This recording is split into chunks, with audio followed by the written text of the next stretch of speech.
John Tipton, Yes, sir. the beautiful Mrs. Tipton, for those Miss Vanessa. There she is. You guys you're a father, Uh-huh. a husband. You own an insurance. You work for insurance. We own an insurance agency. We Gotcha. are insurance brokers. Mhm. And you're a father. How many you got? How many? We have 5 between the two of us. Vanessa has 3 from her previous marriage, and I have 2 from mine. Nice, man. And was Pittsburgh home? Yes, Pittsburgh. And then how long you been now? 7 years. Welcome home. Thank you. And it's a pleasure to have you guys.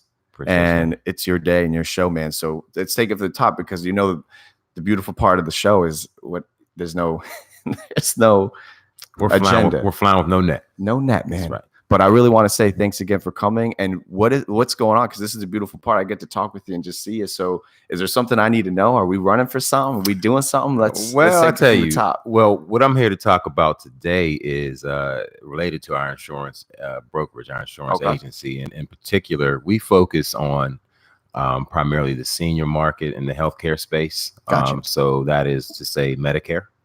And we'll talk about that. And then we also focus on helping families with their insurance needs, in particular with life insurance options and some other insurance options that we offer. So that's what I'm generally here to talk about today, but more specifically Medicare, and even more specifically than that, the annual election period, which does begin tomorrow, October 15th, and lasts through December 7th. Gotcha. Now, once again, unbeknownst to me, are we running or anything? Because you were running last term. Mm-hmm.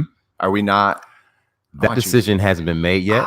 Okay. I thought maybe that was a little bit of part of the show. Yeah, no, that's something that perhaps we'll have on the show going forward. Okay. Sometime in the near future, perhaps. That's what's up. Yeah.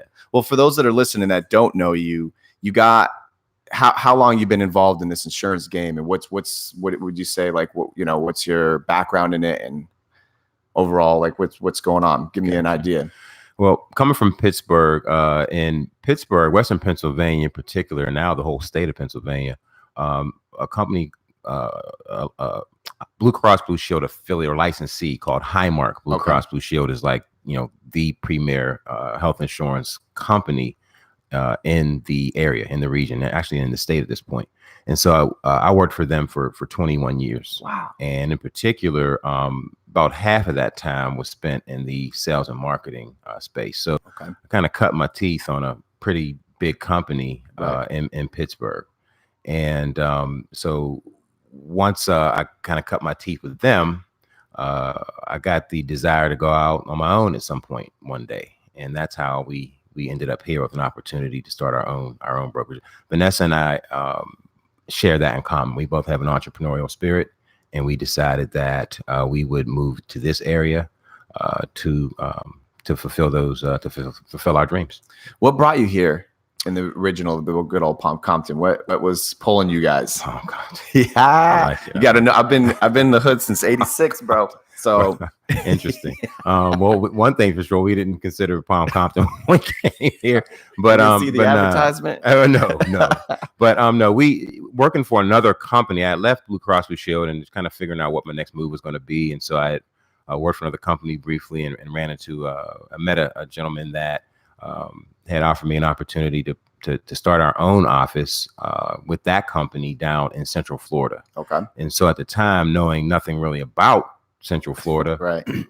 Excuse me. He had moved to Flagler Beach ahead of us, so we were kind of figuring, do we want to do this or not? And so we came down and visited with him, with the idea being that if we liked the area and we felt like we can see ourselves living here, we would do that, given this opportunity that was provided. And so we knew we didn't want to live on the beach, right? But we knew we wanted to live near the beach. And so when we came down here, we found Palm Coast just as a result of meeting some realtors and them showing us around the area. Right. And when we found Palm Coast, we felt like this was a perfect fit for us. So when you were scouting, Palm Compton, baby, when you were scouting, did you have Mama Tipton with you? No question. Yeah, that's that. We don't make moves independently. Let's take. I mean, I love these kinds of stories because I love it. So you're there. Is she digging it at first, or is she like? Are you both on the same page? Is it this really great unison moment, or is it more you're kind of like, or is this like, I love it, let's make this move? I tell you what happened, Chenzo. We, like I said, came down to visit with our friends just to see if we would like the area or like, and so we went to, I don't know, is there advertising? Can I say a business name? Is it okay? Go, baby, right. It's your show. So, okay. All right. So we went down, we ended up going to, we stayed with them on Flagler Beach. We ended up waking up on, I think it was a Saturday morning, I believe. But we woke up in the morning, went to breakfast at, was that Oceanside? Yep. And so we're, you're right there. You're on the beach, the waves. We are from Western Pennsylvania. The closest thing we came to an ocean would be watching Miami Vice, perhaps, right? So we come down here and we're sitting down on the beach, eating breakfast, and the waves, the weather, and we're just like, this could be our home. So as we're sitting there talking, and we're both just kind of giddy. It's kind of like, man, it's like we're going to be living on vacation, because we vacationed here in the area before. Oh, so you had been physically here? Yeah, well, throughout we vacationed in South Florida. We vacationed here in Central Florida. So we weren't familiar with the neighborhoods, but we were just vacationers. Right. So when we got here, the idyllic setting, the weather was great, waves and everything. And so finally we get our breakfast, and sure enough, we see dolphins coming up out of the ocean. And we're like, hold on, man. Hold on a second. Weird thing. We had to laugh. We were like, I think, what was the name of the movie with Chevy Chase? And I can't remember the name of the movie. National Lampoon. No, but it was a movie where they had this idyllic neighborhood set up and everything was fake, but they thought him and his wife were plugged right in. Okay. So we were thinking, hold on, where's the director? Like cue the dolphins. You know what I'm saying? Like there's somebody the real controlling, got him going. Yeah, there's something going on. So I'm saying that to say that both of us fell in love with the area mutually. Wow. At the same time. And now you guys are contemplating, I don't have kids, but I would imagine the entire time all of this is going into like, is this going to be good for the kids? Did you have kids at the time going into school system? Yeah, we had one. Our youngest, okay. It was 11 going on 12, actually 12 at the time. So you're really paying attention. No, 11 going is this going to be my jive? Yeah, for the kids? Yeah. We were trying to focus on that. We wanted to know about schools, of course. Right. And at the time, Flagler County, Palm Coast in particular, was still touting that it was the fastest growing county in the country. And so we felt like, okay, well, we come from a pretty established city where, you don't really necessarily stand out because you're one in a million. It's just how it is with the numbers. And it's already established. They really don't need you a whole lot. Pittsburgh has more than enough resources. But when we came down here and we heard that it's a developing area, a growing city, and fastest growing, no less, that intrigued us. And so we decided to plug ourselves into it. In relations to that, now I'm trying to imagine what it's like being a husband, a father, and you're just starting your own hustle, your own insurance company at that same time too, or had you already cultivated that back in Pittsburgh and you were bringing it here? No, good question. At the time I was working for another company that I worked with, a gentleman I talked to you about. We worked for that company together. So at the time but our goal had always been, we came down here to be independent business owners. Love it. We used that company as a vehicle by which to get there. See, that would make it even that much more. So one thing I do love too is sharing with people that vulnerability. Were you bugging out a hot minute? I mean, I'm sure you had a steady situation, pretty good routine, established, and now you're about to bounce to dolphin land. Yeah, right. Start a business, 10 toes down. Yeah. But no, I don't do the bug out. Okay. My wife does the bug out. Okay. But at the same time, honestly, it's not something that it's not negative energy. What it is that we both play off of each other very well. I'm more composed. I can be panicking all inside and you never really know it. Really? My wife, on the other hand, is more demonstrative, and she has certain goals and ambitions, and she wants to make sure those ambitions and goals are met. And it's my job to see to it that we get there. Amen, man. So you're in this moment. You got a lot. I'm sure you got some good jitterbugs. You got the butterflies. Oh yeah. About to make that move. Mm-hmm. Were you met with any resentment whatsoever towards family that was back home, friends? You got the kids. Were they like, no way, this is stupid? Why? What was that like? Did you have, or was this all? I'm sure it wasn't all gumdrops and rainbows and dolphins. No, it wasn't. The toughest part. Well, I can tell you that we met with no resistance whatsoever. Our family has been and it has been behind us 100%. I mean, Vanessa's mom, her brother, my family, everybody's done what they can to support us on this move. In fact, I just had a conversation with my mother, who, by the way, is a breast cancer survivor. Hey, man, awesome. God bless. But she just said to me just the other day when I talked to her, I called to check on her, and she said, I can't tell you guys how proud I am of you guys. That's such a bold move you made. So we had 100% support. The tough part, though, was that my daughter was 13 years old at the time. Okay. And so she's with her mom. Gotcha. And so we had to make that decision. Now, we offered her an opportunity to come with us, of course, but, our friends were there. She's in school and things. And so we were sensitive to that as well. But naturally, she being my daughter and us having a close relationship, she was like, well, what is going on? So that was the hardest part. But even she has come. Now she's 20 years old and a junior in college. God bless. Even she has come to be able to accept the fact that she knew the reason why we were moving and the impetus behind it. And it's all to benefit ourselves, but it's also to show them an example of whatever your dreams are, go after them and fulfill them, man. Pursue it. Yeah. Dude, I appreciate you being vulnerable in that, because I think what the whole point of the show and why people listen to it is that it's not only educational towards whatever the segment of the show is about, but the vulnerability aspect, man. And I seem to more and more, man, as we spin around this universe, is I try to keep surrounding myself by people that let you know those vulnerabilities, because it's not always a good day. It's not. And like, even right now, a lot of people got going on.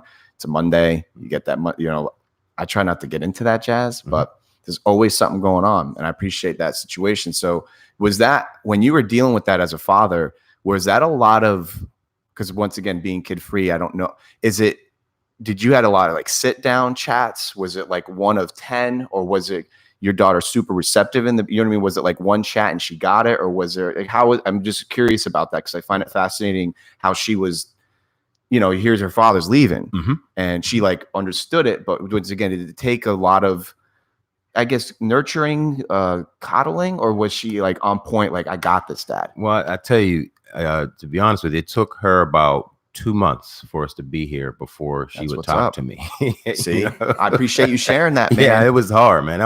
It was a very, very difficult 2 months. And I remember when I came to visit my friends I told you about before we made the move, I sat down and wrote her a letter in their guest room that this was not, and that I intended to show to her. I never showed it to her, but I wrote out my feelings about this, how difficult, how conflicted I was.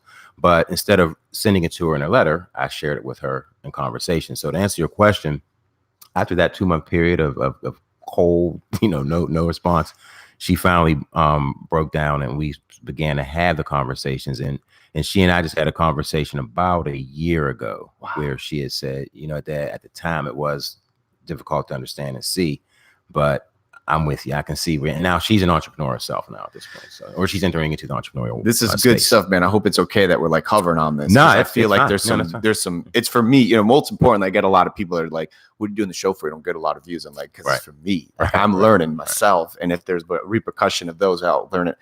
This is really powerful, because who in their family doesn't have, and or whatever it is, whether it's family, close friends, etc.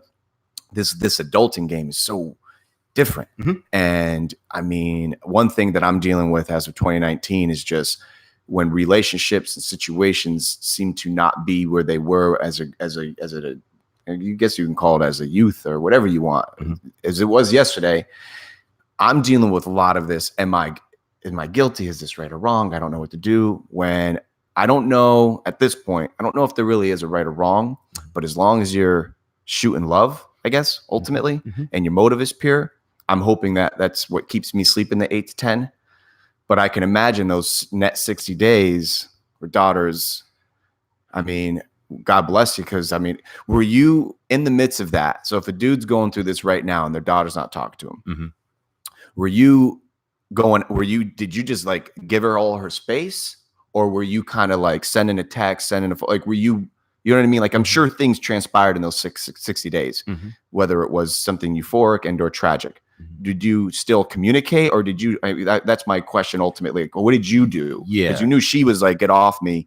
Right. Did you pursue her, or were you, and I hope you don't mind me asking you questions. No, I don't mind at all. I don't mind at all. I just have to, I'm sure you blocked it out now. I was going to say, the thing is, you don't think about this stuff. To somebody, it's probably even more me. Yeah. Well, I tell you, knowing her and her individual personality and knowing me and mine, I had to come up with a plan. because I wasn't going to let this thing go. Now, Right. the first thing though that I did, and I have to say that if you don't have this in your life, then you just don't have it. But I consulted with my partner, Vanessa played a major role in helping me figure this thing out, because the guilt that you have, the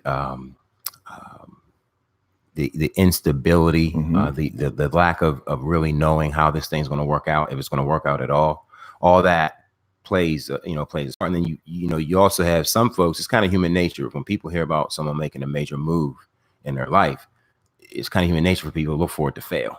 Yep. So you have that playing as well. So the first thing I did was always consult with my partner. Now, if you don't have that, then you have to figure that part out. But the second thing, and I think most important, is to listen. So if she said, I had a relationship with my father, and this is how, and I was a daughter. I was never a daughter before.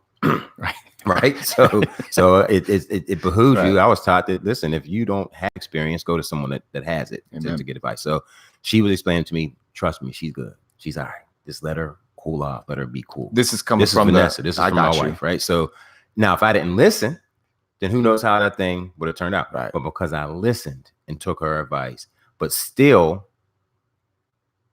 stood firm on my own convictions, I wasn't going to let too much time pass before I said, okay, no, enough's enough. So the other thing we did also was that after that, it just so happened, it worked out that we went home for Christmas. We came down here in August. That was in the net 60. Right. Woo. So that was essentially in that same kind of time. So I was able to get home, and we were able to kind of seal this deal and get her accustomed to how this thing was going to go. See, that's what's always, that's what I'm learning, is that when there is discord, there's nothing worse than when there's discord and then there's like an event, like the Woodstock of whatever's going on in that moment, like Christmases, birthdays. God forbid it's a tragedy. That's why I'm trying to, like, in my own household, preach and practice profusely. Make sure you're good, because you got, you want to sleep that 8, but something's going to happen and you're going to have to live with that. And I ain't preaching. I'm trying to practice it, and I'm trying to learn it. And it's tough. And it's been a very unique 2019 for me, because I'm personally 35. And I tell people sometimes I wish there was like this like book of the good, the bad, and the ugly. And it's like, your 30s are weird for me anyways. The estrangements and I don't know, it just happens, and it's okay. But being this Italian guy, I feel this entitled, like I'm supposed to be doing things. I'm supposed to be. And I don't know, I'm dealing with that. So this story is really helping me just learn, because once again, I can't even imagine the powerful weight it is to have like it's your child. It's let alone when it's a family member in general, that there's validity behind that too. But it's your child, and she's kind of giving you the oofa, I'm sure that was. So she's ringing in your ear this beautiful clarity, and kind of like, listen, hun, just let it. And not to mention, she's got woman on woman counsel. Well, the other thing too, Chenzo, is that we had to remember that part of this story is that she has 2 of her other children that she also left. Now they were Mrs. left. Tipton too? Yeah. So her oldest daughter, her daughter and my stepson, they're in Pittsburgh still. But the thing that the benefit there though is that they have access to a family network. I got you. That we never skipped a beat. But my point though is that she never really talked about it. But I'm sure as a mother, you want to be able to touch your children if they need you. And she was willing to move with me here to fulfill our dreams. So from a compassion standpoint, an understanding standpoint, she was also dealing with her own separation anxieties as well. How old were her 2 at the time? Were they as young as the 13? Yeah, they were at the time, 15, 16, I think. I think they were 15 and 16, I believe. Yeah. So this like story is so multidimensional, because not only is it a little older. Oh wait, I'm thinking Ja was 13. So yeah, they were adults. They were 18 and 19. They were 18 and 19. Well, that makes they were adults. Yeah. Still tough for the mama, I'm sure, but at least the kids were probably like, I'm starting to spread my wings. Yeah. But see, it's fascinating because it's this story is also kind of giving an example of companionship and dedication and kind of sticking it thick and thin and doing something. So I commend there. I already loved Mrs. Tipton with all my heart. But what an amazing feat that you guys had to take on. And now here we come now full circle. So here we've got the John Tipton, Miss Tipton. You're starting to rock and roll here, right? You're getting settled, and you already knew that you had this. You want to start your business. So here we go. We're starting the business. What are the goods and the bads? I mean, it can't be easy. No, we know that. No, and especially starting it in Palm Compton, right? My hood. I know the adversities you're dealing with. Definitely. So you get going. So let's just take a timestamp. What was this like net? It's less than 10 years ago, less than 10, more than 5-ish. Yeah, this was when we started the Tipton group here. This was in 2014 when we signed our license. We got licensed. We really didn't get going though until about 2015 or so. Got through all the rigmarole. Yeah, we kind of had to figure out how we're going to get this done, who we're going to talk to, and that kind of stuff. Get ironed out, but it was around that time. Did you feel, and dude, I know you'll answer this honestly, but I asked a lot of people this you've been here for a hot minute, but when you were first getting here and starting your business and actually becoming part of the community, no joke, were you feeling the love or was it weird? Did you feel like this is just, I ain't getting anywhere? And I'm not just talking financially. I mean, Did you feel it? Did you start to get into or was it, and I only asked that because growing up in Palm Coast and I've only lived in Flagler about 10-ish years, give or take. But growing up in Palm Coast, my whole life, we had neighbors we never even knew. It's weird, and it's just, and I say that because I said I lived in almost every section too. And it was weird. Sometimes you'd have a neighbor right next door. And just because of did you feel not only from a neighborhood perspective, but as a father with a child in the school system, et cetera, what was Palm Coast almost 10 years ago compared to what it is now, to your opinion? It's a good question. Well, I'll tell you, as far as business goes, when we first moved here, the company I worked for, that was a business to business type of deal where we focused on employee benefits for small to mid-sized businesses. When we came here, it was on the heels of the Great Recession. And true. Palm Coast was kind of recovering from that. And the real estate industry was still kind of hit. Things were still the economy was still kind of being figured out at that time. And so the market there was really not there, at least from my experience. And so it was tough to penetrate that market. No one knew me, didn't have any family friends here. I'm just knocking on doors saying, "Hey, you want to do business with me?" I'm like, "I don't even know who you are." So that was tough. But and again, I tell you, if you don't having a partner is very, very important in this. And when I mean partner in this space, I mean a life partner, because my wife, who's very, very sociable, her, right? It's one of the reasons why you love her. One reason why you know her is because you're going to hear that laugh wherever she's at. Yes, you. Amen. So I'm not really that outgoing. I'm more of a closed off type of person. Instinctively, I can engage with anyone. I can come out of my shell whenever I'm ready. But my instincts are, hey, let me just fall back here and kind of just see what's going on. My wife comes in, kicks the door open like Kool-Aid Man, and she's in the house. So that combination, I've met people that I wouldn't have otherwise met, socially or professionally, were it not for her. So one of the first opportunities we had with linking up with another business, once the business opportunity kind of dried up, we were trying to figure out what our move was going to be. We kind of ended up in Medicare after observing and looking at the marketplace. But we were starting to seek partners. How can we find people that we can help introduce us to seniors and get to know them? Well, she sure enough meets an executive with one of the biggest HMOs through her just talking and engaging. And he says, "I need to sit down with your husband." And so that was that. So I'm saying that to say that at first, me going out on my own and just knocking on doors, I met with the same experience 99.9% of most people that had to do that. It wasn't that successful. But what it did do was it taught me where I was. It taught me how that if you're going to want to succeed, these are the things you have to do. You have to be willing to pay those dues no matter what they are. But then listen and observe, see where you are. You may not be successful because you're doing the wrong thing the wrong way at the wrong time, which that's very important.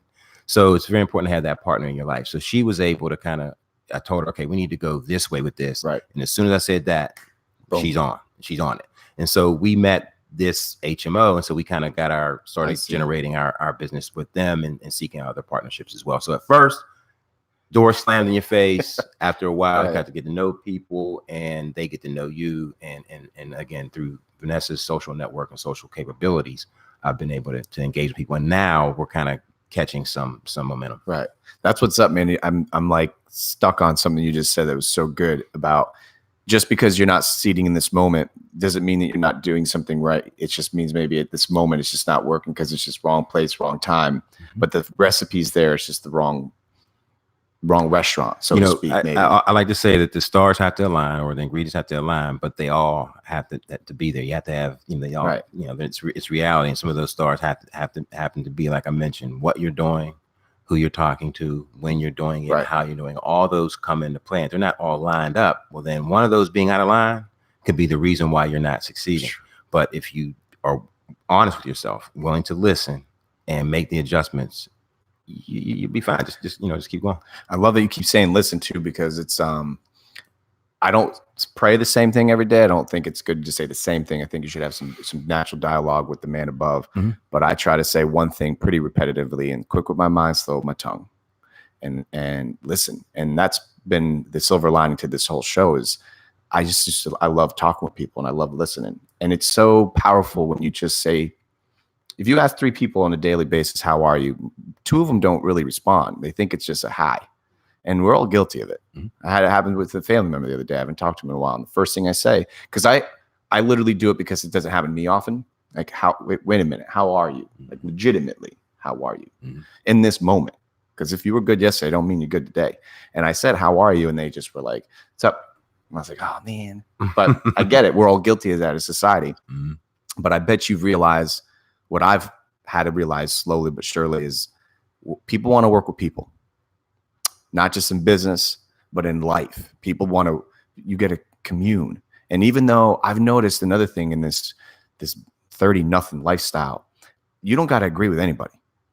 It's so beautiful, the thing when you hear these, I don't get into the celebrity world, but whoever it is, whether you're a celebrity or just a Joe Schmo, and you get hated on, so to speak, because you're hanging with that particular person or crew, whatever it is, don't worry about it.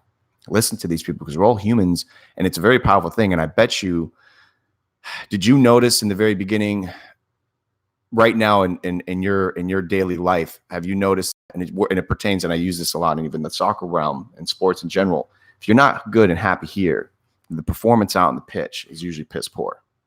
And that same reflection in life, I've noticed that if you're not tending to your own farm, so to speak, as a father, as a leader, as a husband, and I know it pertains to all. It's not. I don't want to. I guess you have to be really careful in today's day and age. So if you're a girl, boy, I don't really care what it is. But if you got a household and you ain't tending to it, then I can guarantee you that what you're putting out there is probably ain't going to work really well. And a lot of times I've noticed it's not attractive.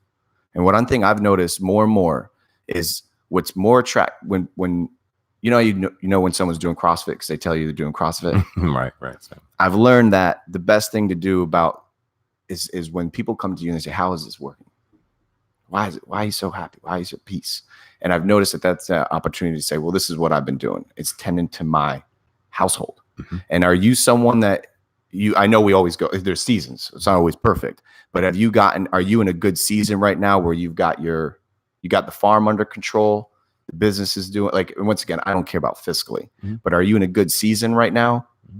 Yeah, I feel like we're in a good space. I'm a glass half full type of guy anyway, but when I look at where we started and the run for city council last year also helped considerably with my level of exposure. Okay. And as I said, I'm kind of an observer more than I am anything else, but running for office enabled me to have people experience me on multiple levels, because I didn't run as a politician. I ran as somebody that wanted to get things done on behalf of people, to help people out.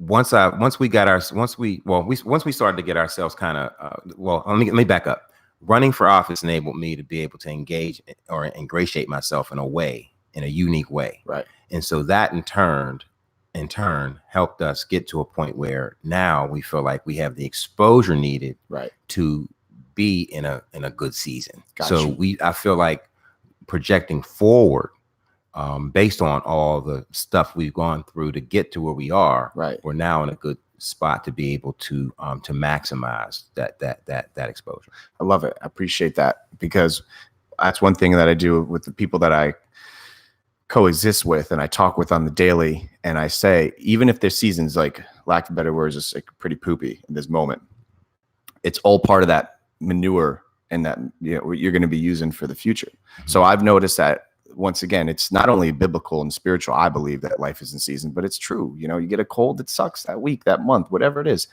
And then you get healthier. And then hopefully your antibodies are that much stronger to be able to persevere and beat it the next time. And it's the same thing that works in life. And I've noticed that. So let's just say you did have I don't get into the whole, like, I had a bad quarter or this, but whatever trials and tribulations you went through, I've only had a handful of interactions with you, but I get a very, I'm attracted to you in a sense of you're very stoic. I could tell that you don't waste your time. It probably takes a little bit for you to open up, which is good.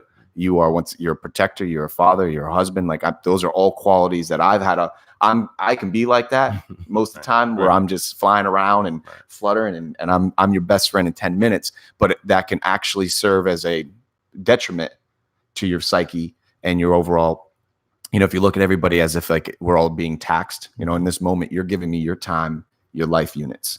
You got things you could be doing, places you'd be going. And I've learned that I appreciate that more and more on a daily as I'm getting older, that it's a powerful thing when people are willing to spend time with you. And I feel like through this story and what you're sharing is that you've learned that, well, you probably had it, but you're learning it in this new environment. You know, you're a decade-ish into this, and it's weird out here. And I'm sure it's like that everywhere. But like you said, it's a small pond. I know we're getting up there in 6 digits of populations, et cetera, but we're still a small little pond. Yeah. And I wouldn't even be able to internet in a bigger city because I wouldn't be able to pay my stuff. So I'm learning that it's a different jive out here versus those bigger cities. And, you know, they say, like, if you're a schmuck and you do something in a small town, it's your quality, that's your reputation. And I feel like you've got it figured out where it's calm and steady. Have you always been a half glass full guy, whatever thing? Because I've always been that way. Yeah, I always have been. And I tell you, I when I played midget league football very young, I played running back. And that was my favorite position. That's what I always wanted to play. And I got to play that very young.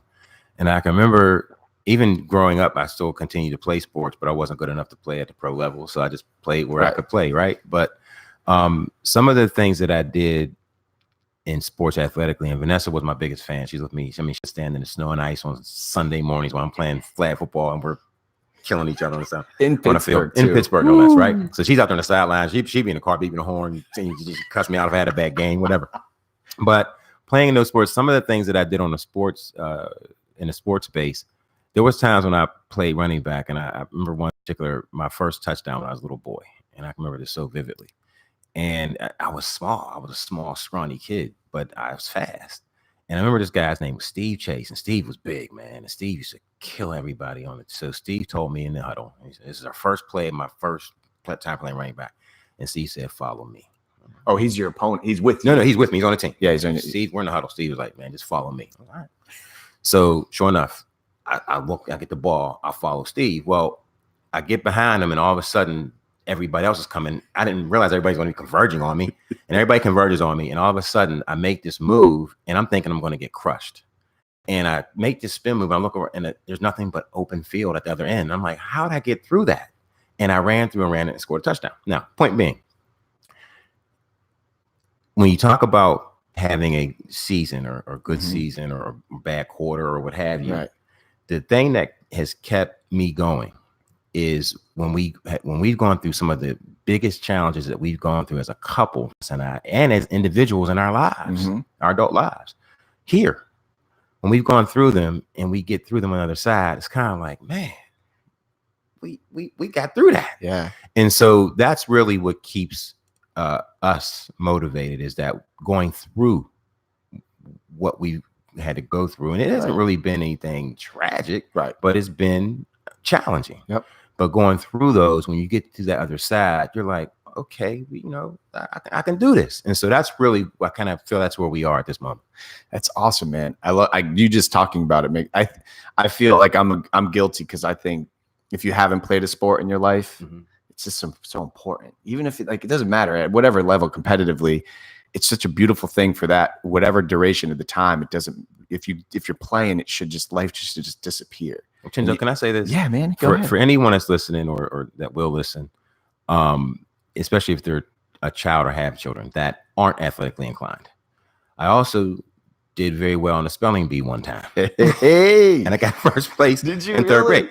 And it was the same kind of feeling when I won the spelling bee because I didn't expect that of myself. Wow. But when I'm in the middle, and there were words that I never thought I could spell. Right. But they put them up and I spelled them and I won. So we don't want to equate everything. Understood. To athletics. Fair. But there is something to challenging yourself, whether it be physically or mentally. There's something to be said for getting through that challenge on the other side. I love it. That's a good point of interjecting that because as we're getting older and I'm realizing that there's a big old world, 4 billion plus peoples, and everyone's got a different rhythm and rhyme, but it's good to just be, I don't know. They talk about this a lot just in books that were written way before our time. It's like in the brink of at the driest point of your desert is where sometimes that's where these miracles and breakthroughs happen, it's the same thing in the physical realm. At your point when you're breaking up your muscles is when they regrow stronger. So I don't want to get all sappy and Gandhi over here, but it's so true. Yeah. And I've noticed what keeps me in check, my crack is still being out on the pitch and being challenged and not always doing good. It's so funny how once again, as a society, I think I saw Billy Bob last week. He said he's doing good. It's been 5-7 days since I've seen him. Anything could have happened.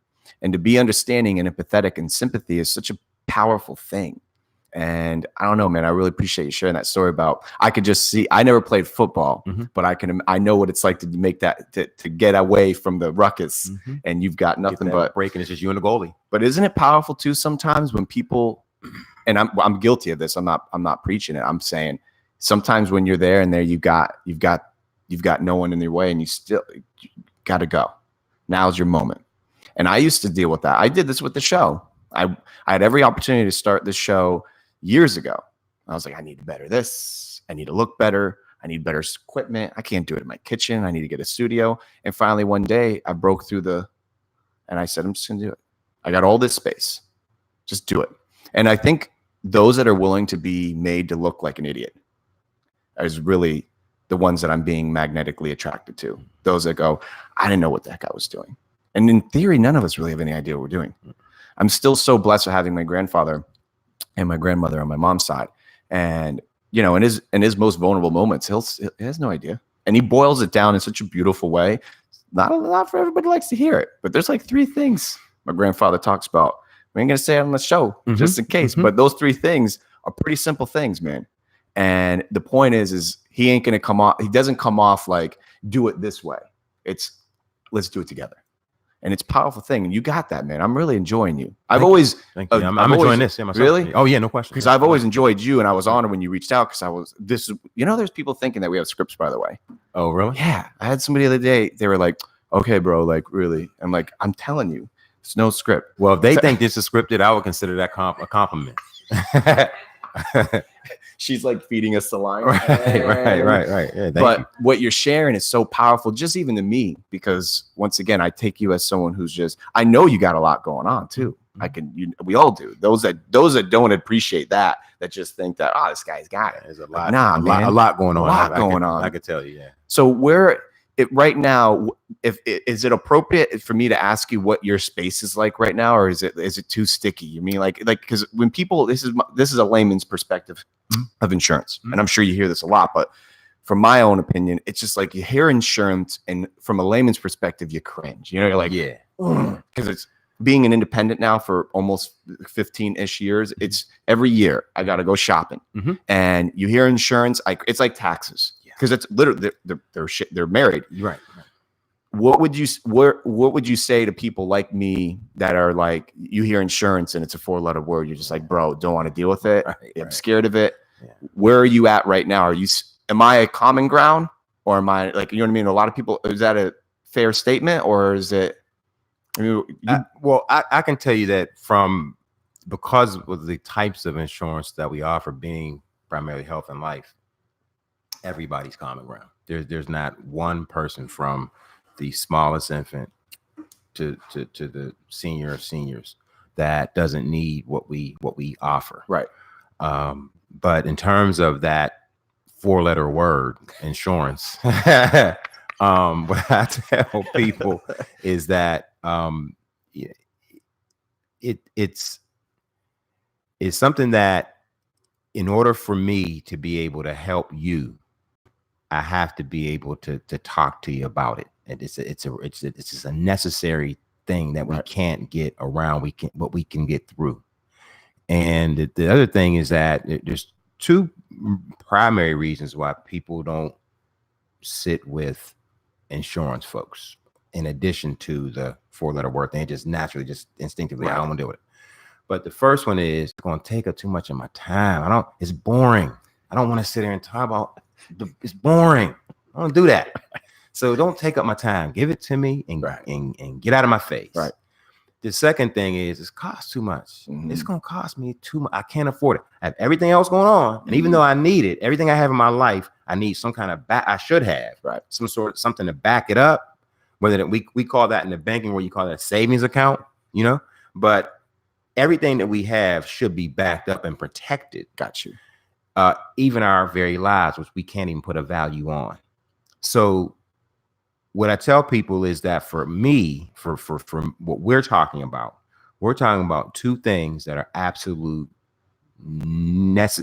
necessary to live life. And that is life itself and health. So when we talk about insurance, I think one of the biggest things is that people put it all in the one bucket. Right. And when we kind of compartmentalize it, and I can explain to you, listen, first of all, first thing people want, it amazes me, Vanessa, when we first moved here, people are like, well, can you insure my car? Can you insure my house? And we're like, no, hold on. Now we're talking about insurance, something that's way more important than your house and your car. Although I get it. The law requires you to do those things. Right. The law doesn't necessarily require you to have health insurance or life insurance. So that I get the incentive. But what we're talking about here is compartmentalizing it, so that when I talk to you about a health insurance conversation, specifically what I'm talking about, versus just hearing the word insurance. This is cool, because what I find to be enjoyable, and this may be good for your platform too, I'm calling you from nothing. I ran into her the other day. I know her, I trust her enough to where there's not going to be any red tape. I know I'm going to be working with you. What's the normal situation? Give me like a premeditated idea what it's like working with, you know what I mean? What's the process? How pain-free is it? How bloody is it? What do we got? Well, first of all, generally we meet with people in their homes. Nice. That's generally where we meet them. But I do have clients that I've met with, particularly in Putnam County in Palaca, where they've asked me to meet at McDonald's. So I've met them at McDonald's. I've had people I met. So we typically meet in either residence or in a public space, depending on how people feel comfortable, Starbucks, what have you. But from there, if it is Medicare, because there are separate laws and rules to Medicare marketing versus other types. And so we have to make sure that we abide by those rules. Correct. So before I can even really sit down with you to have a conversation about your options, Medicare requires for us to sign what's called a scope of appointment, because that scope of appointment is my permission slip, effectively, that says, interesting, I'm going to come to you. I'm going to talk to you specifically only about this. I can't talk to you about anything else than what you signed on for. So if you said, John, I want you to talk to me about Medicare Advantage, or I want you to only talk to me about prescription drug plan, whatever it is on that document, that's the only thing I can talk to you about at that time. Even if you wanted me to talk about other stuff, I'm not allowed. Wow. So that's one of the things about Medicare, is that there are restrictions there that aren't necessarily in place in other types of insurances. But so the first thing, how it looks like, is I first have to have that scope of appointment signed by you, and we agree to a date where I'll come and talk to you and sit with you, talk about your options. Interesting. From there, what I like to do is what's called essentially a needs analysis. Say NEAD. Okay. But rules. Medicare requires for you to do the Medicare presentation, video presentation for every appointment. This is how it is. They require that. How long is that? That is about no more than 15 minutes. But still, that's like, but it's required. Has to be done. Has to be done. It's part of the rules. Is that something that can be done prior to your visit? Like you send that to them, or you can't? No, it has to be something that has to be done right in front of the sit down. It has to be. It's a requirement. If that's not being done, then that's a violation. Interesting. So for those that are meeting with some insurance reps in relations to the Medicare, what is Medicare now age-wise? 65 for ages 65 and older, but it's also for individuals that are under 65 that are disabled that receive disability payments from Social Security Administration. Interesting. From the Social for at least 24 months. On a tangent too, in parallel with what you're doing, related to the services that you do and how it works, are there things on the horizon coming up in 2020 that we are like?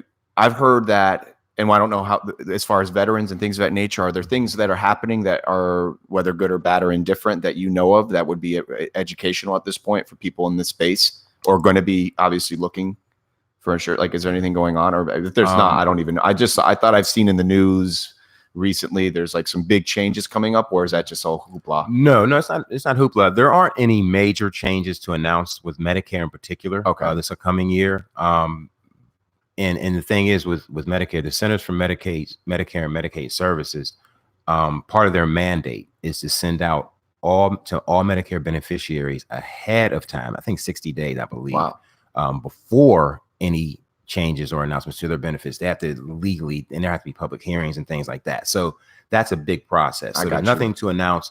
What happens is because private insurance carriers, which we can talk about that in a moment, but because they offer Medicare benefits or to couple your Medicare benefits with them, those companies, they have certain requirements that you have to know about them as well, because it's a way of coupling your Medicare insurance with that private company. And so there are certain rules and things like that with them. So nothing crazy. But sometimes they come out with new products. Are we freaking out when there's an election year, or is it? No. I'll tell you one thing, Medicare in particular, Chenzo, is what they call an entitlement. And so anyone that qualifies for it is entitled to it. And so the reason why I bring that up is because that's part of the third rail of politics. Medicare, Social Security, those are things you just don't touch. So and there's a lot of confusion out there. Like, for instance, I remember when President Barack Obama was president, a lady yelled out, "Tell Obama keep his hands off my Medicare." Well, like, hold on, man, Obama is your Medicare. That's what you get your insurance from. So there's a lot of confusion out there in the marketplace as well, which is part of our mandate, is to help clear up that confusion.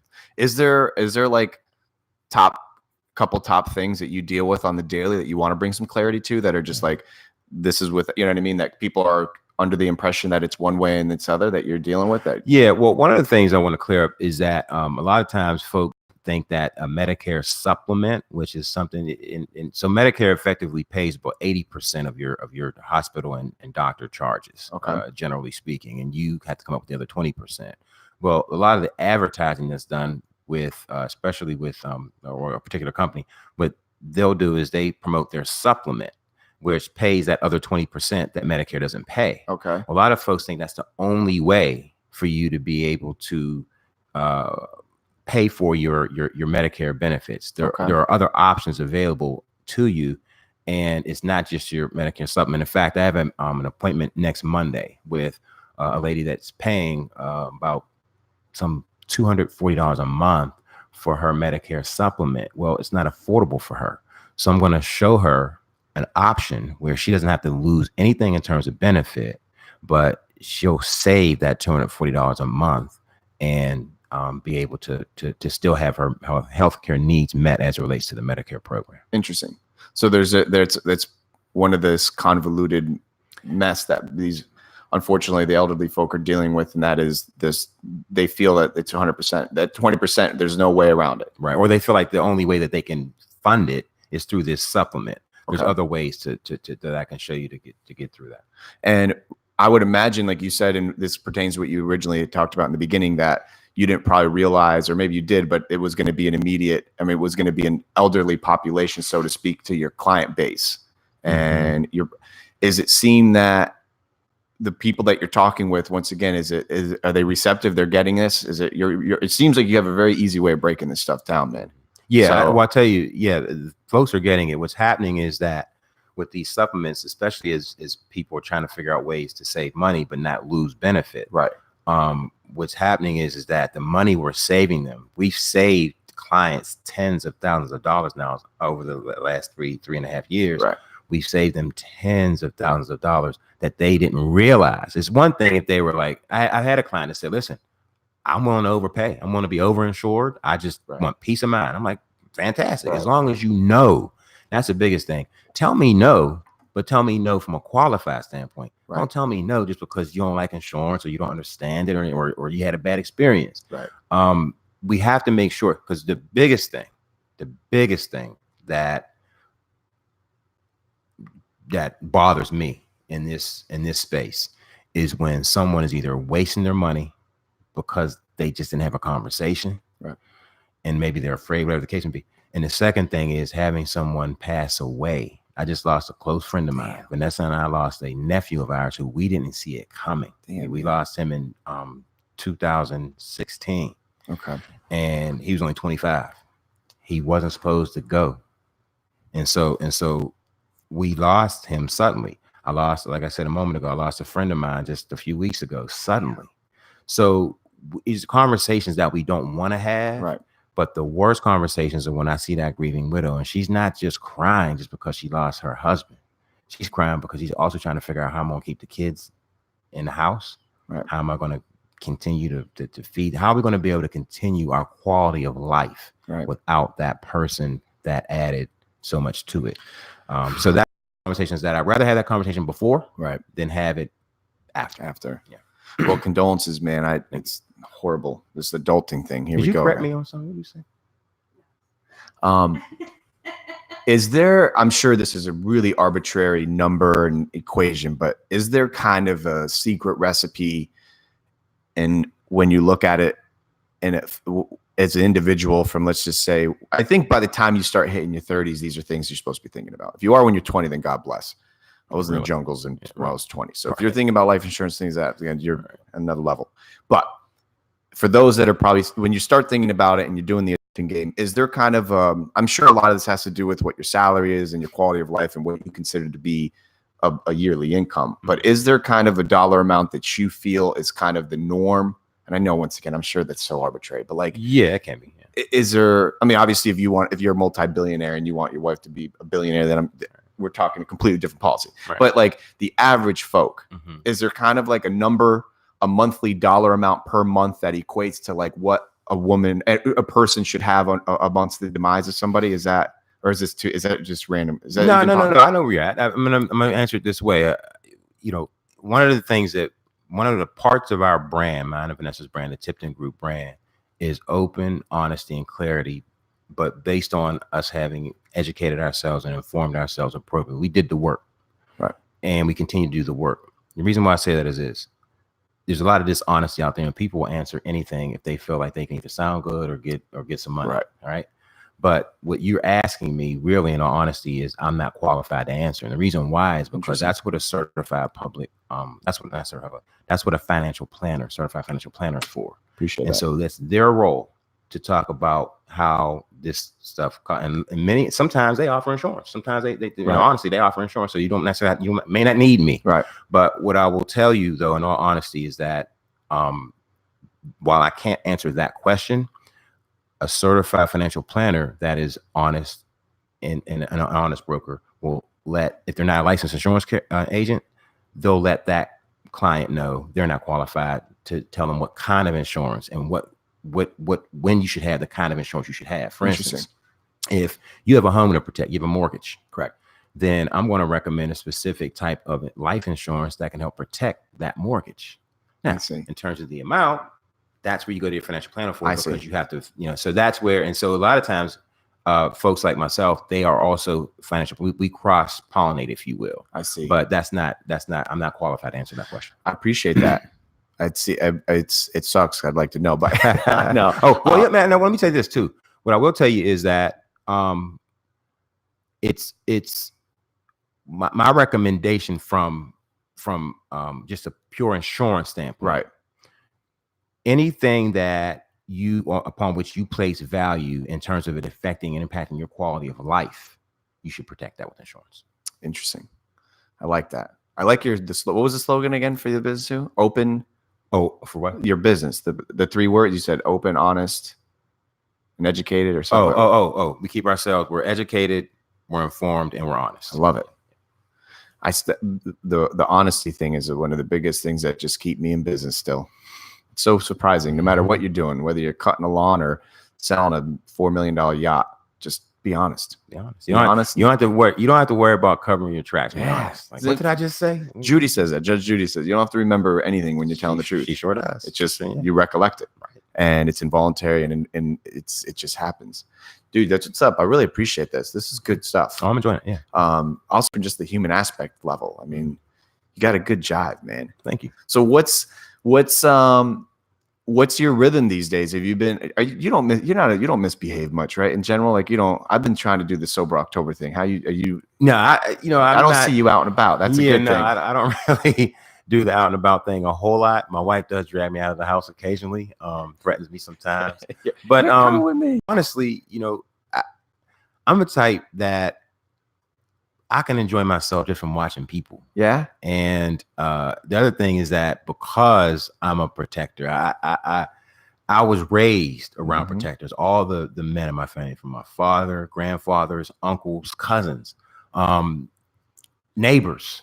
I was taught that you're a protector. So I always feel like I need to make sure that I'm stable enough mentally that in case something happens, if she needs me or any of my children, my family, that I'm able to be there. So I keep myself on an even keel kind of for that. Sound mind, sound body. Yeah. And again, it speaks to my personality because again, I am the type that will come if not dragged into the center of the room, I'll sit in back and play in the back in the corner. But if you drag me in the center, you want me to speak up and make a speech, I'll talk to anybody. Okay.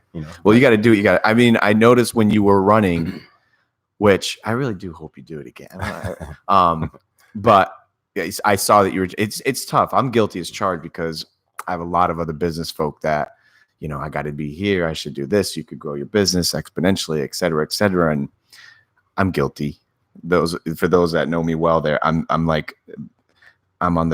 in detention for not going, like leaving this little island much, but it's important I love the fact that you like to, that's how my opinion of you when I have seen you out in the safari is you scope, you listen. And I told my wife this yesterday, whenever we plan trips and stuff, and especially if we're international, there's never really a bit of me that can just like let go, especially having, once I just have her. So I don't have a huge army going with me when we do travel. But even that one, when you're traveling, you get invited to dinners and this and that. And like your initial gut feeling is like, yeah, I want to go, but not to sound glass half full, but I don't go. I don't go to someone's house, man. I ain't going. I'm talking international. Don't get me wrong. I'm not talking about like I understand. But you get a lot of that, especially in different countries that don't speak the language. You're like, oh, come over. And you're like, you don't know what you're getting yourself into. Nope. And I told her that. I said, and I don't expect her to think like that. But I said, I'm always thinking like that. So no matter what, I can't really ever just let go. But it's good. It's a powerful thing. And I think it's really, once again, I think it's the position of someone in that household to take that leadership role and to make sure that you're providing, protecting, and making sure. And you got that, man. You got a good, like, I feel safe around you right now. Thank you, man. I don't have any excuses though. I was raised this way. Yeah. So let's do this, man. If someone, why don't you have the Facebook? Or did you have any? I don't blame you for not. No, that's okay. No, I did. And again, it kind of speaks to my personality. When I'll be 49 on October 23rd. You don't want to deal with that, Chaz. Well, it's not necessarily that. Well, you're right though, but it's not necessarily that. I came up at a time before Facebook was even a thing, and so it suddenly became this thing. And when it first was out, it was for children, so I kind of missed out on that. And then somehow it converted over to where now it seems like the young people are on Facebook, and that's for the other folks.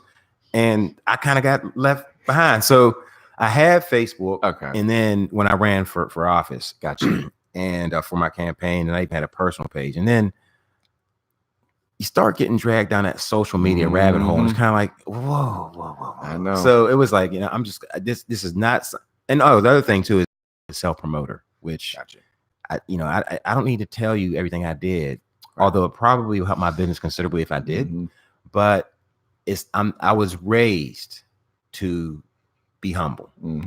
I was raised not to boast and to brag. Chuck Noll was my favorite football coach of all time. And Chuck Noll's saying was, when you get to the end zone, act like you've been there before. So for me, that's been ingrained in me, but Facebook is all about self-promotion. Look at me. So I don't knock anyone that has it, but that is the reason why I don't. But it is something that I do see as part of our fabric of our country and even the world now. I think it's huge. So it is something that while I recognize it for what it is, I still haven't really fully gotten myself into the social media. I bring it up because you executing that kind of lifestyle anyways is absolutely better for your mental stability. Trust me. I wake up on the daily and I show my wife and I'm like, there's so many interneters, man. I mean, I've been interneting for a long time now. So when I started interneting, it was a lot of people. Everyone and their mother's interneters now. And all you got to do is start a Facebook page and you're an interneter. You don't got to take no tests. You don't got to do anything. And I know a lot of fields carry this type of no restrictions kind of effect. But I've noticed that just like within any business, and me learning this now, of course, what we're talking about is really nothing new under the sun.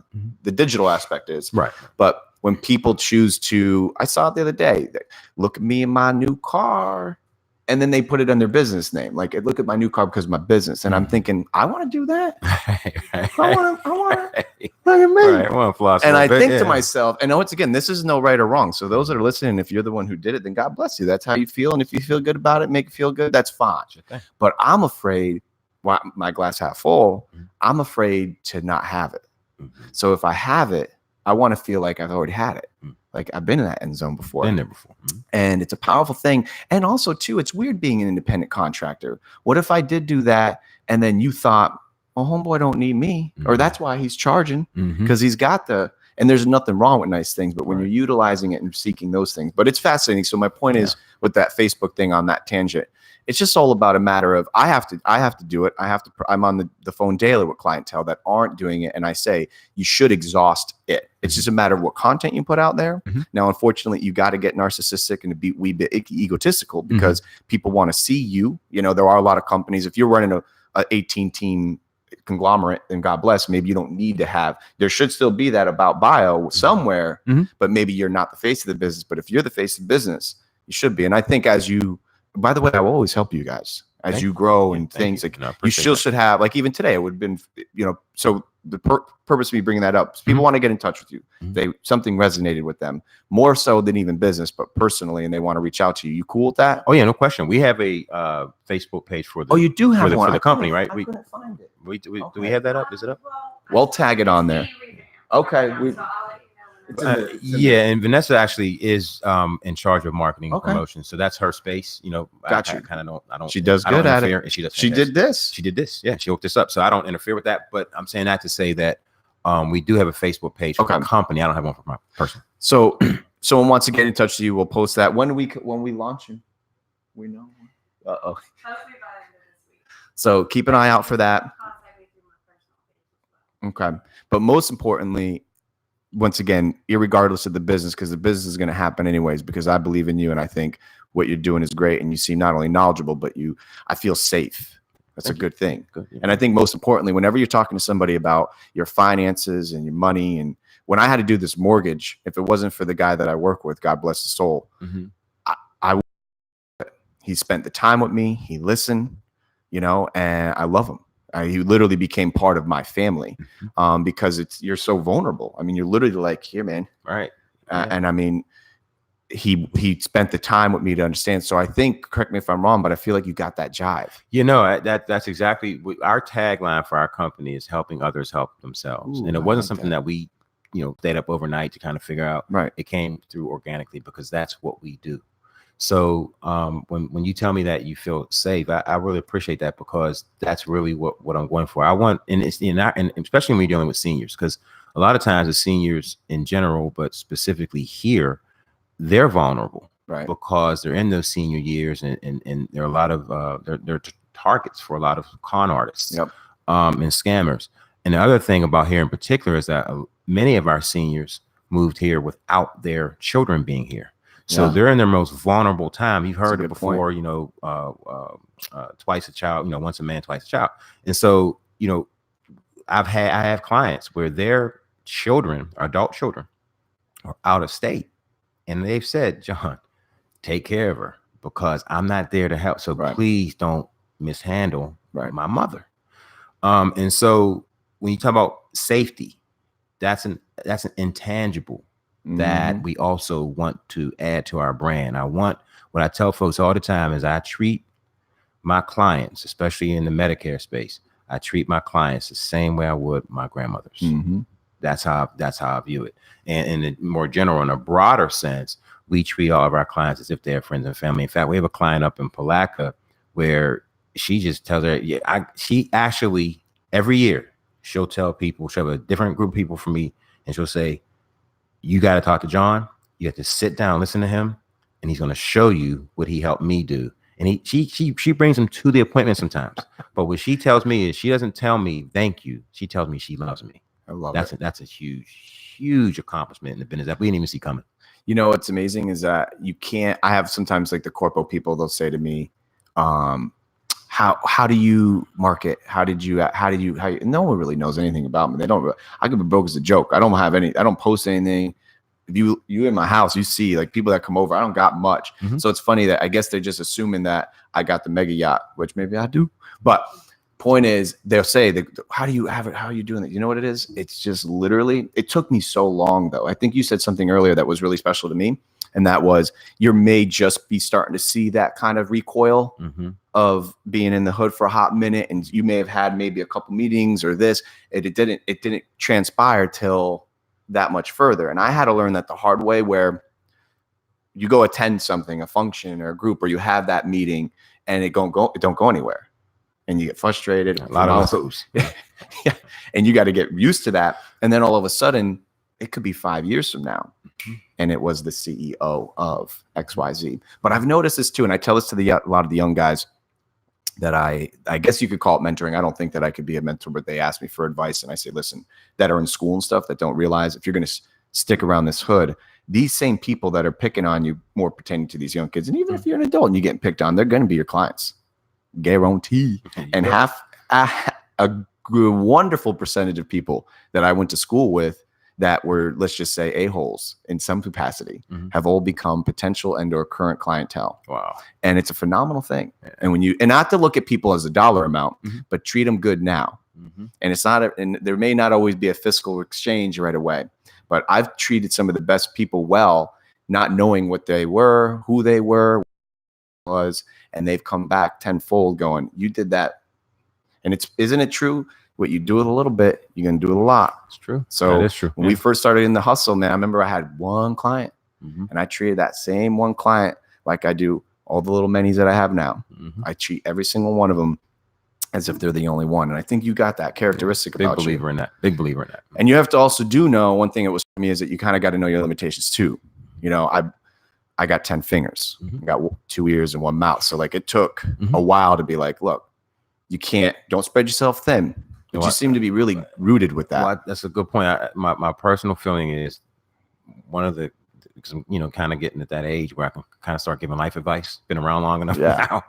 And one of the things that I like to tell people is that part of success in life is knowing your limitations and living within them. Now, that's not to suggest that you can't grow and expand and develop and evolve, but that is to suggest that there are limitations. Everybody has limitations. And when you are familiar with them and you recognize them, you're honest about them, that's when true growth can begin. And it can't until then. Is there one thing, or I'm sure there's a laundry list of things because you seem to be someone who self-evaluates and grows. Is there some things that you're doing now that you look back and kind of like reflect on and you're like, damn, I wish I would have, business decisions, life decisions? Like, what would you tell a 30-year-old version of John Tipton? Honestly, I would say just keep doing what you're doing. I have no regrets whatsoever. That's awesome. I really don't. There are you make mistakes, right? But I cannot find a time when I evaluate my life where I made a mistake because I didn't try hard enough. That's awesome. I made a mistake because that's what people do. But every day, especially having since moved here, flying without a net, every day has been a day where I've grown on top of the next day. So I never felt like we fell backwards or fell down. We just keep adding on. It may be a millimeter here. It may be a foot there. It may be a mile. But whatever it is, I feel like we just continue to stack on top. I don't. It's powerful. You know what that statement means as I get to know you and fall in love with you more is this. That means that you haven't done anything detrimental and or with a motive to hurt towards somebody else. Right. And that's some powerful stuff. That's actually my faith is rooted in that. That you don't cause harm to yourself and you don't cause harm for others. It's very simple. It's so simple. It's I showed my mom this the other day. She came over and was chilling, and like I try to show her how easy it is to just like watch little snippets of positive things without having to watch. Like the Ellen show is I don't watch the whole show, but I watched these little clips, and she had these two kids that had helped this guy getting bullied, etc. So Will Smith came on. It was one of those. Nothing we haven't seen before, but what a good feeling. But he said something that resonated with me, and that was, it's all it is, man. It's just like that. Just be nice. And it doesn't, you know what's weird? As I'm getting older, and then once again, always trying to think about marketing and look good, smell good online, a lot of it's not getting any credit for it. You know, I bet you know this as well as I do. You know it better than I do, being a father. I would imagine, if my research is correct, 99.99% of what you do isn't even actually recognized and or acknowledged. It's the epitome of love. It's a pure agape feeling of you're doing it without being given back. And it's powerful. And I've noticed I have to put myself in check sometimes, because I may say, here's this. And then I want to be like, look what I did. Right. You know, I want to use it as an Instagram post. I want to look cool in it. I want to filter it. I want to hashtag it. And I want to make people know that I'm doing this. But I've noticed that I've done it in both realms. I've been the greedy, look at me, and I've done it where no one knew. And it absolutely doesn't do a damn thing to my fiscal account when I don't do this. Right. But I could tell you what, I think it adds like an extra hour of sleep when you do it the agape way. Yeah. And I've noticed that it hurts when you're waiting for that thank you or whatever it is, the acknowledgement. Who doesn't want it? We're selfish. We're humans. We fiend on this stuff. When you're able to separate it and actually self-growth from it, that's what I've been realizing, especially once again, these 30-nothings, man. So you're 49? Yeah, I'll be 49 on October 23rd. Yeah, thank you, man. Appreciate it. That's like, here again, it's you gotta look at, you saw my parents, you'd understand. Well, my mother in particular. Well, she's keeping you in check too, well, right? That helps. Yeah, that helps. Yeah. Well, look, I think this was great. Did you enjoy? I enjoyed this. I certainly have. This was good. I certainly have. Is there anything, like I said, we're gonna get that when the before the end of this week. We got her. Hopefully we get that. Yeah, link we'll out. get that. We're working actually with someone. I think she's working with someone to help with that. So yeah, but get that one out. Thing I would like to say is that and I mentioned to it when we first started talking that for us this time of year is crucial for our seniors that are Medicare beneficiaries. It's a crucial time of year because it's the annual election period. Some people refer to it as open enrollment, but it's technically called the annual election period. And for Medicare beneficiaries, that enables them to make whatever moves they need to make this time of year as it relates to what's called Medicare Advantage, which is a program that pairs your Medicare benefits with a private health insurance carrier, such as Blue Cross Blue Shield, Humana, United Healthcare.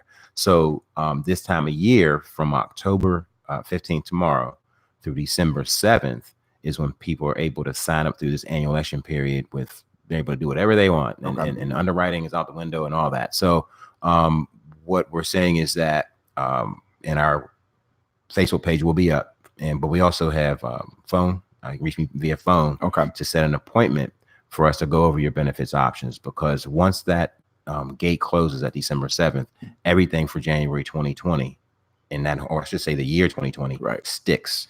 Gotcha. So with some exceptions. So we have to make sure that this time of year we get in front of as many of our Medicare beneficiaries as possible. So again, that's from October 15th through December 7th. That's what's up. Well, dude, I can't tell you how much I appreciate you. I mean, you got got a good. Like I said, if I had to boil this down and tell someone that wasn't here, didn't listen to it, I feel safe with you, man. Thank you. I really do. That's one of the biggest compliments I've ever gotten. Yes, yeah. That's one of the biggest. Can't fake it. It really was. And once again, for the haters out there, we had a nice script. We had our publicist back here giving us the script the whole time. You ever notice that? Like the big shows always are faced this way because the earpiece. So I hope no one saw our earpieces. Right, yeah, right. But no, man, that's what's up. I'll post a thing. And dude, I got nothing but love for you. We'll do this again soon. And thank you so much, man. Yeah. You're welcome.